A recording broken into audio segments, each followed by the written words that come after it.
trying to get this little camera situation good here. Can you guys see me? Can you guys hear me? Okay. All right. Sorry. These are all the wonderful tricks and things we have to go through when we're doing live. So can everybody see me okay? All right. Hopefully the sound is all right. If the sound is poor, let me know. Okay, welcome back everybody. This is CT over at the NYC Indian. Today we're going to be reviewing 90 Day Fiancé. What is it called, this episode? It's called Pasta La Vista, baby. Okay, or I just doing the baby. This is going to be brought to you from an urban Native American perspective, a mixed perspective, and a secular perspective. So let's dive right on in, guys. Okay, so did you guys see 90 Day Fiancé last night? Oh, okay, that's better. All right, that's a little bit better. Okay, so last night we started off the episode with Biniam and Ari. So first we see them, they're getting packed, getting ready to go to the States. And next thing you know, oh, hello everybody who's tuning in. Thanks for giving a thumbs up when you came into the room. Thank you. How are you guys doing?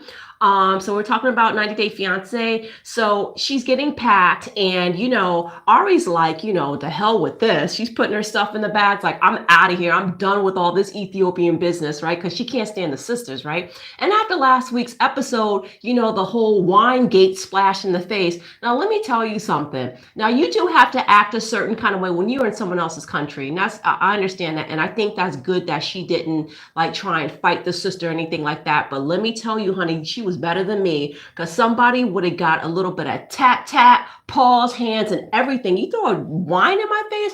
Oh my God, forget it. So anyway, Biniam is telling her that he has to basically go to see his sisters, right? So his sisters are, they're upset that he didn't tell them sooner, and, they don't want to see the baby leave, yada, yada, yada. So he's trying to convince Ari to go to the dinner with him. And it's like, are you crazy? Do you want there to be another wine splashing? Because when they get there, they're reiterating about, why they're upset with him and stuff like that. And then, when the producers are like, well, don't you kind of feel like you owe her an apology? And they were like, no, she owes us an apology. So that was like a very unapologetic kind of like wine splashing type situation. I was like, oh, this is too much. So anyway, next thing you know, it's time to go to the airport. And they're at the airport and Biniam goes, or no, not Biniam, but the sisters, they roll up and then they were like, Biniam, we want to talk to you alone, like in the airport parking lot. And I'm like, you're going to completely act like this girl is not here? And all right, but okay, fine, whatever, because they feel like they don't owe her anything. Well, the other one doesn't owe, the one that did the wine splashing, like she definitely, she deserves, to give her an apology. And, we haven't seen everything that's happened off camera. We can only go by what happens on camera. And I don't know about you guys, but I feel like, I just feel like it seemed like Ari was the one that was kind of like taking a little bit more heat from them, and it kind of felt like they were more on her case.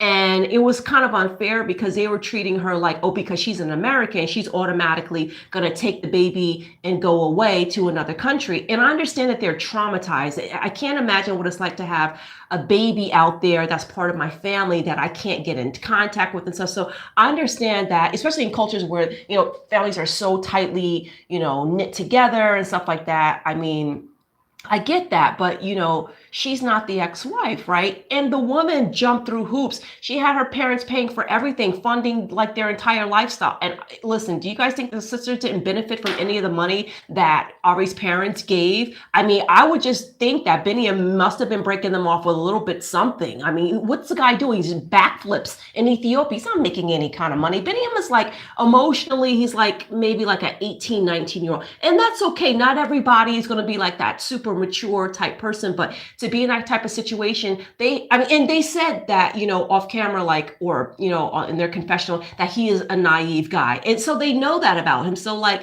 let him be, if that's the woman he chose to be with. And, hey, she gave you a baby to add to your family. So like, why are you bugging out like that? They were always a little bit mean to her, those sisters. I just didn't like, especially the youngest one, right?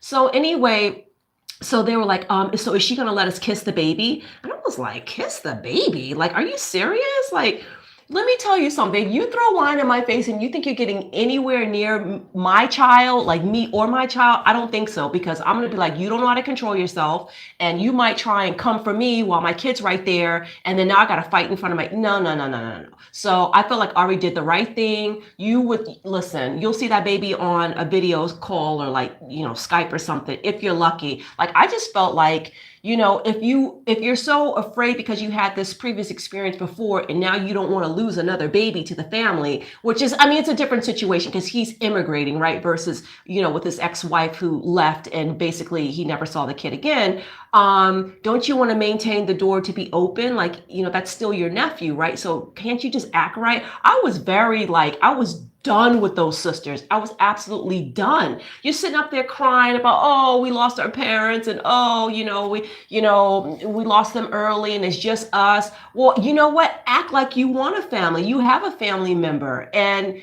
treat her like a family member. Like I said, I'm only going by what we saw on camera. Now, if there was stuff that was going on off camera that we're not privy to, okay, different situation. But from what we're seeing, it just looked like, it felt to me like Ari was trying and they were, just like being nasty. Because think about the whole, like they were absolutely insistent, all that pressure to baptize the baby. And the girl is Jewish, like she even baptized your kid in another religion just to make you guys happy. And that's what you do. You throw wine in her face? Man, get out of here with that. All right, so next we're going to go to Kobe and Emily.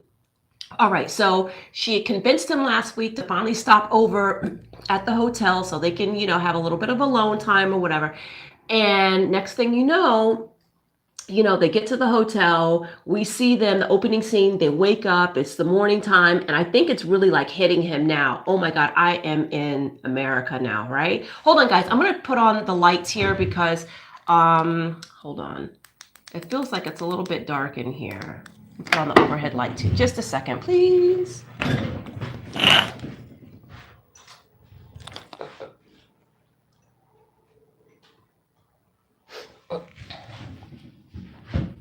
Okay, maybe that's a little bit better. I'm not sure. Everything's just falling over here.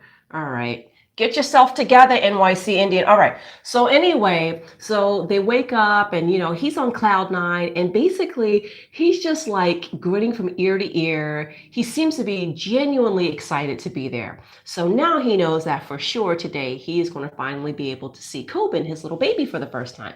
So they're driving and, he's getting very emotional. And I was like, oh, wow, he really is like almost overwhelmed by all this happiness. Okay, that's, it's kind of a good sign, right? You want to see that he, really wants to be there. And I was also curious to see what that chemistry was going to be like between the two of them, but it seems like they still have it. Yes, her body has changed. She's had a baby, and he noticed it. Obviously, he mentioned it, which he didn't have to do. It was obvious, right? And you're not exactly model underwear, measurements anymore yourself. So whatever, but they did seem to still have the chemistry, which was good. But then as they got to the driveway and they get out the car and he sees the banners that say welcome home, and then the pictures of his baby, he really, I mean, that's like it was a nice moment. It was honestly a nice moment. I still don't know much about Kobe, but I can just take from that moment that it was kind of nice. It was like genuinely warm. And when he got inside, and he met the family and he met the baby, you could see he was like a little not taken aback, but like still trying to not kind of be hurt by the fact that the baby is not coming to him yet. But, it's going to take time, right? The baby's seen him on video, but that doesn't mean it's the same thing in person, right? Babies, they can smell, they can touch, they can all these different things. And, it still takes time to be able to get their trust, right? And plus the baby is still breastfeeding, so he's extra clingy to mom. So he meets the parents, and the parents seem to, they're like, okay, they just seem to be like, okay, nice to meet you, but we're watching you kind of thing. And she's never brought a guy home before. So can you imagine the first time she brings home a guy, it's somebody who lives in a whole other country who wasn't able to get to the States. And I still want to know a little bit more about that. Like, how come there was at no point between those 2 years where, like how other couples, remember Ella and Johnny, like Ella was willing to go to Dubai. There were other countries even during the pandemic where they could fly to, even if she just left the baby, but maybe they could still do something. I don't know, just kind of, but I know, I mean, COVID, whatever, but I guess that was the situation. So, um, yeah, he just seemed to be very overwhelmed. And then he started crying again. So I was like, okay, all right, Kobe's a little bit of a crier. Okay, he's a little bit of an emotional crier. But you know what I was thinking when he was crying? I was like, he's probably thinking, oh my God, this shit actually worked. I'm going to get this green card. It's really going to happen. He's probably thinking this, this little plan, and I don't want to call it a scam, okay? Because scam it means like there was some sort of intention, like seeking out. I don't think he was trying to get her pregnant. She was very open and honest. See, now one thing about Emily, you can say whatever you want to say about Emily, but she definitely is honest about who she is and what she was not looking for and just kind of what wound up happening. She liked to party and stuff like that. So, I got no problem with Emily, right? She found herself in a situation and she decided, well, you know what? Hey, listen, I'm going to try and make this work. So, that I think that's a lot more honest than people that are saying, oh, I was so in love and this and this and that. A lot of times it does happen like an Emily situation. It's a oops situation. And then, she still decided to, do the mom thing. So that was her choice. And I just don't know exactly what the expectation is. She doesn't seem like she has very high expectations for him, but I feel like she is going to want to. I don't think like she expects him to make a whole bunch of money or anything, but I do feel like she wants him to kind of jump right in and kind of give her some relief. And that's not going to happen. He's never had a kid before that we know of. Is this his only child? Because that's what I was getting the impression of, because I didn't hear any mention of any other children. So anyway, yeah, he just, I think he's very excited to be, like I said, I don't think he's a scammer, but I definitely think that he's just been like, you know what, listen, this little Cameroonian cafe is not popping. Okay, let me get over to America with my baby and my baby mama and start having a good American life. So, and listen, if all is on board, I feel like in this situation, we may get a more honest situation with Kobe and Emily, if he is honest, because I feel like she is. So as long as we don't have any babies over in Tanzania and Uganda and all these other countries, maybe this can work. I mean, now the dad's like, I don't want to be having to pay for all of this. So, Emily's expectation of what he can do financially, we'll see what that's going to be like. But I mean, it doesn't sound like, I don't know. I can't assume he doesn't have a degree, but I don't know what he does. I mean, he was owning a cafe. So,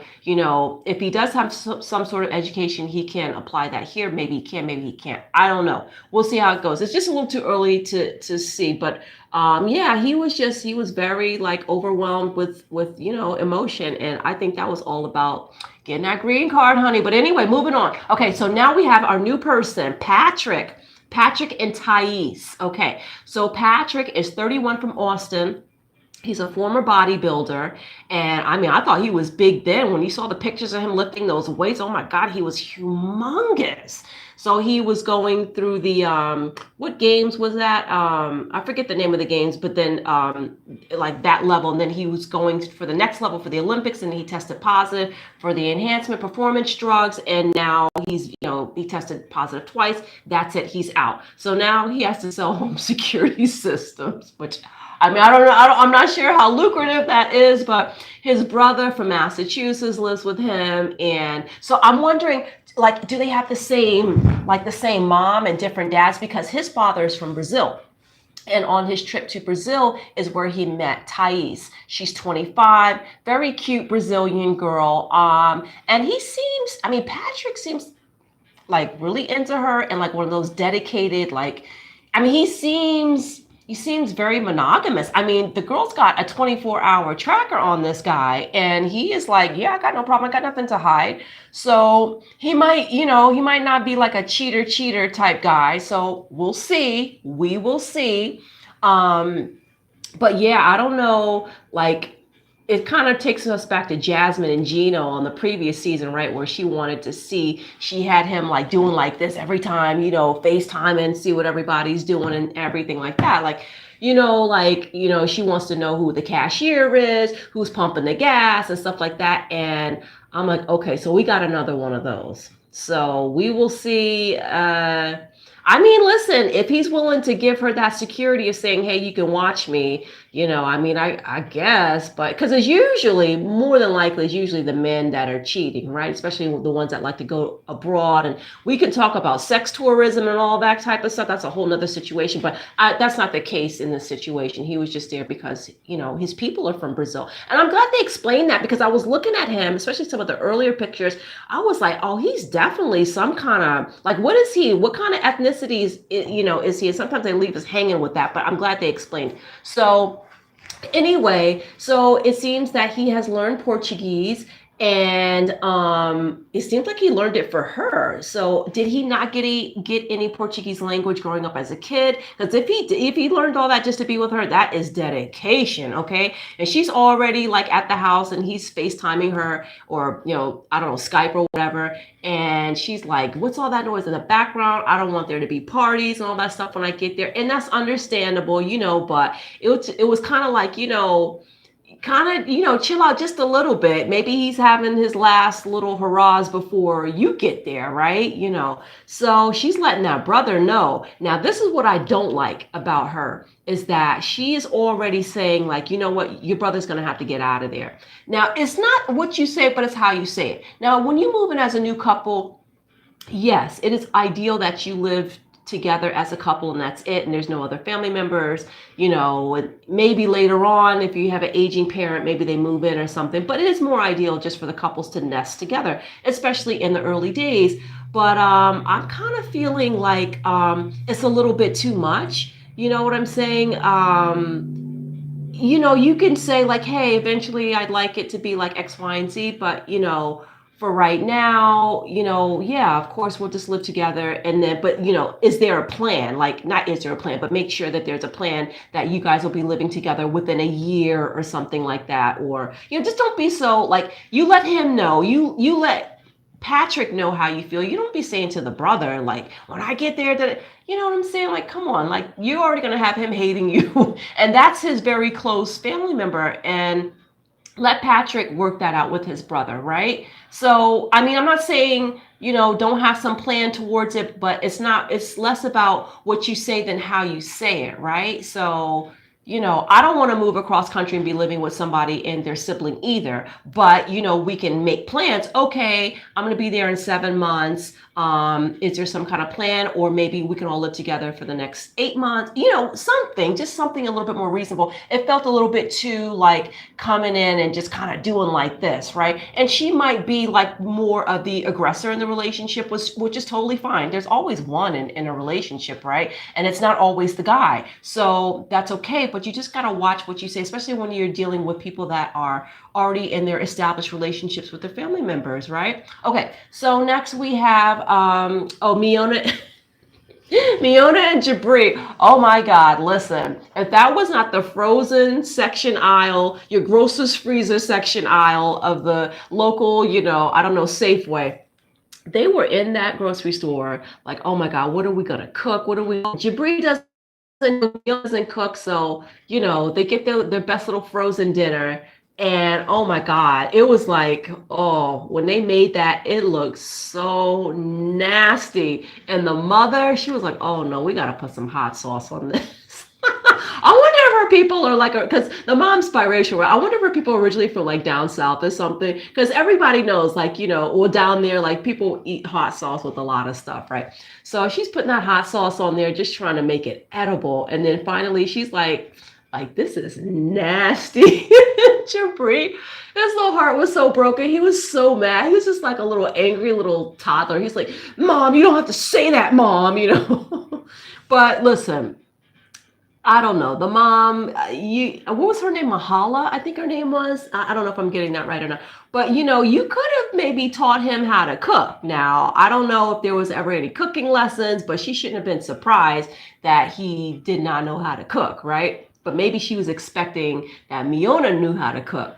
So anyway, the father was like, okay, well, yeah, we're grateful. Like he was a little bit more humble about it, but the mom was like, this is nasty. And I was like, yeah, I would probably be the same. I know that's rude, but I would probably be the same way. So anyway, all right. Next, we have Cara. So I do not remember Cara's fiance's name, the guy, the Venezuelan by way of Dominican Republic guy. So anyway, he's all happy. They're settled in. And now he's like, I want a computer. And she's like, a computer? Are you serious? Do you know how much that costs? And she's like, I already have a computer. He was like, no, I want to have my own. And let me tell you something. I was with her on this one.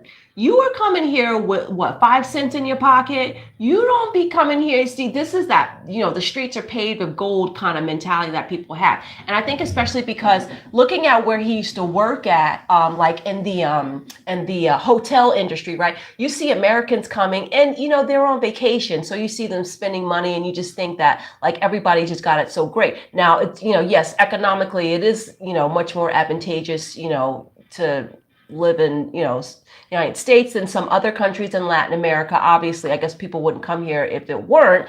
But, even though there are good careers and things that you can have in Latin America, he wasn't part of that. So, if you're here, you're trying to better your life, then that means you just need to sit down in the corner and be quiet for a little bit and let her, basically run the finances. I mean, the mistake for her is, why did you get a girl like that?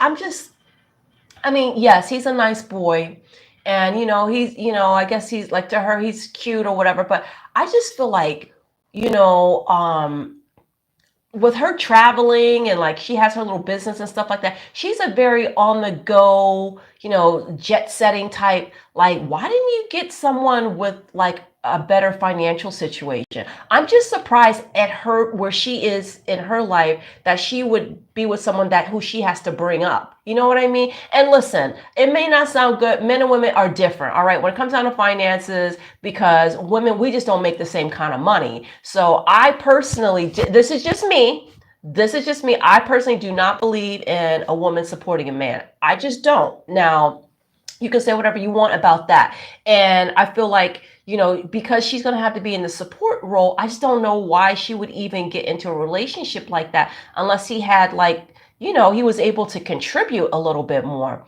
But, now it may be different if like you are super, super rich and you just got so much money. It's just too, as a woman, and it's harder for you to find somebody who is like close to your income level, and money's just not an object. So you don't even care and you just got more money than God. You can throw it and burn it if you want. That's different. But who's in that? How many women are in that income bracket, right? So, if you're just young and still starting off and trying to figure out what to do, the girls had a million jobs, then, I just don't understand this whole struggle love thing. I just feel like in this day and age, there's too much information. You don't have to be doing all that. But that's what she signed up for. She chose. So he will have to basically sit there and be quiet until he can, when I say sit there and be quiet, I'm not saying not have dignity as a person, but you can't be demanding things. It's not, she doesn't have money like that, right? And she looks like the type of girl that runs her own show, and she was letting him know in no uncertain terms.